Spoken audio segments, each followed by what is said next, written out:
Hello, Topper fans. Good evening to all of you joining us tonight. Is Michael House and Zane Grinstead on the call. Zane has a ton of news he is going to bring you from the recruiting world today, but currently a little personal information. We are having to do online school right now with everyone joining us from the nationwide. I am not a fan at all. I hate online school.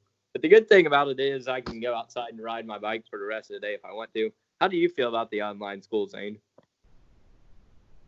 And I don't like it, and I can't get motivated enough to do it. And at least I can just play basketball outside most of the day, and just do my work later at night. Well, that is a very true statement that Zane just gave us. Last night I texted Zane to play 2K at about 10 o'clock, and he said I was doing my work. So apparently Zane is a late. I prefer to get it done and get it out of the way. Zane, why do you like to do your work at night? Because I wake up super late, and I don't know. That's just not a very smart move here for Mr. Grinstead. Anyway, Zane has a bunch of recruits he is bringing to us today. Who do you have first, and who are your recruits today, Zane? First off, Kyrie Walker. We're trying to recruit him, and he decided to go train for the NBA draft and skip college. Yes, Kyrie Walker. He previously, about 2 days ago, he chose to go with the trainer. This man's name, the trainer, his academy is called Hell's Trainer. Personally, I don't think I would want to go with a person named Hell's Trainer. He sounds tough. I guess he's a good trainer, but I would not want to go and work out with him. But he is not going to be going to college. He skipped it, and he's going to prepare for the NBA draft. He's 6'5", 195 pounds, shooting guard from Hayward, California. Anyway, Kyrie Walker, it would be nice to have him, but personally, on the roster and on the lineup right now, I just can't really see him fitting in at all. But it would have been nice to have him. I'm just not 100% about feeling like he should have came right now.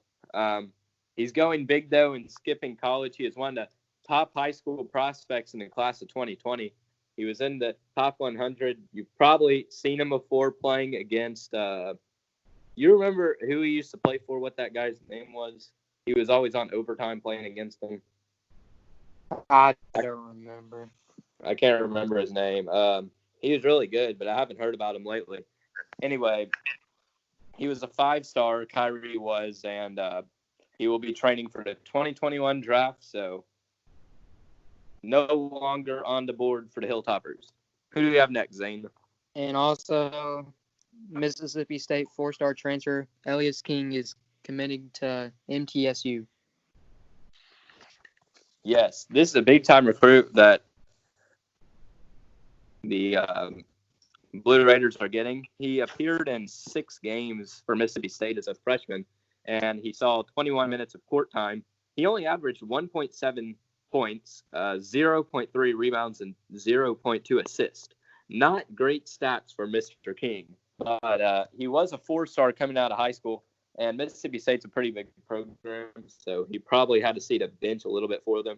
He's a 6'7" small forward, 185 pounds from Snellville, Georgia, and he apparently believes in God because on his Twitter account he posted God's real. So very bold statement there from Mr. Elias King.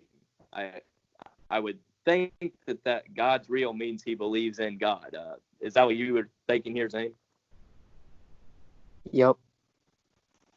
Okay. Next up, we have a little football news from Zane that he's getting some word on. What is this football news now, Zane? WKU QB Stephen Duncan has transferred, so which probably means we're probably going to get JT Daniels. Yes. Yeah, and we're also recruiting Jack Sears. And Helton follows both of them on Twitter. So a little bit about this JT Daniels. Is he any good? Have you heard? I've seen a little bit of highlights, but I don't know much about him. I've heard he's pretty good. Yeah, Stephen Duncan announced 2 days ago that he was going to transfer. He's entered the portal, so that means any school that wants to can pretty much just go ahead and pick him up now, and he can transfer there. He's intending to transfer. He's just in the portal. That means he can return, but I don't see him returning if we do get JT Daniels. I'd say right now there's about a 50% chance that we get JT Daniels. JT was amazing.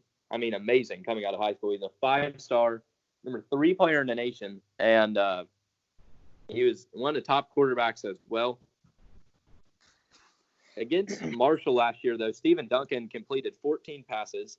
No, never mind. That was not last year. That was 2 years ago because Duncan got hurt in the 4th game of the year. He had a season-ending injury against Louisville on his left foot in the 3rd quarter of the 38-21 loss we took to Louisville. On 247 Sports, they identified Duncan as a pro-style passer, quarterback. He sits in the pocket a lot. And when he got hurt, they said it would be several weeks, but it later turned out to be the end of the year. So then Duncan decided to transfer, and now we'll look at JT Daniels a little bit.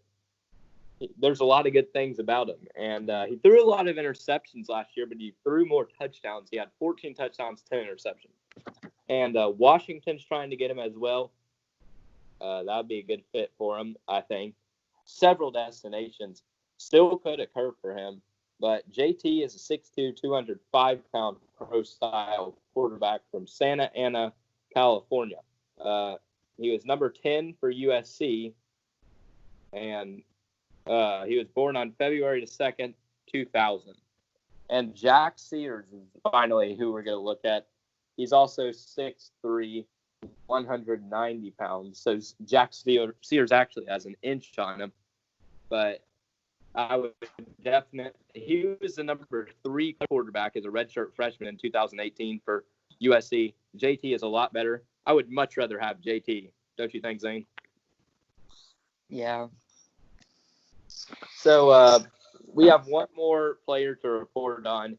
Who is this kid from VCU, Zane? Marcus Sanito Silva. He averaged 13 points and 9 rebounds. He's a forward.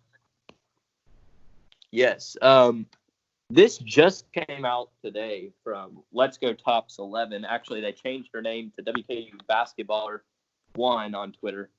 But I'm pretty sure their name now is like something about Diddle. But they're always on the top of the recruiting news for WKU basketball. They just reported this today. But word had it that Kentucky was recruiting him.